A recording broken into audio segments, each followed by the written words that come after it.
જય દ્વારકાધીશ। તો આજે હું ફટાફટ નાઈ ધોઈને મસ્ત થઈ ગઈ હતી તૈયાર, કેમ કે આપણે જવાનું હતું કદમગીરી કમળાઈમાંના દર્શન કરવા। પછી એકામાં બેહીને ગીતની બોલાવી દીધી બાકા ઝીકી।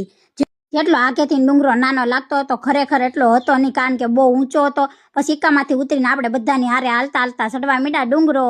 પછી ઘડીક તો મજા આવી, પણ ફાઇનલી આપણે પોગી ગયા હતા મંદિરે અને મારા પગ ફૂલ દુખવા માંડ્યા હતા। પછી લઈ લીધું શ્રીફળ અને શ્રીફળ વધેરીને આપણે કરી લીધા દર્શન। પછી લચ્છી રૂપિયા આપતા હતા પ્રસાદી, તો આપણે પણ પ્રસાદી રૂપી એક ગ્લાસ પી લીધી હતી લચ્છી। અને પછી નીકળી ગયા આપણે આગળ, તો ત્યાં હતા ફરફરિયાને મેં લીધું ફરફરિયાનું વેન। તો બેનપણી કે ફરફરિયા ન લેવા, આપણે થઈ ગયા મોટા, તો મને ન લઈ દીધું ફરફર્યું। પછી ડુંગરો ઉતરતી વખતે મને આવતો તો બહુ કંટાળો। બોટલની બનાવી લીધી હતી આપણે ગાડી, જેમ જેમ ગાડી આગળ હાલતી હતી એમ હું પાછળ પાછળ દોડતી હતી।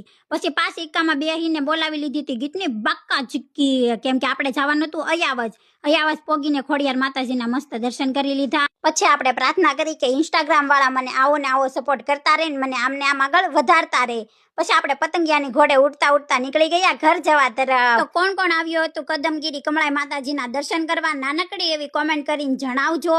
આપણી આઈડીને ફોલો કરવાનું ભૂલતા નહીં। જય દ્વારકાધીશ।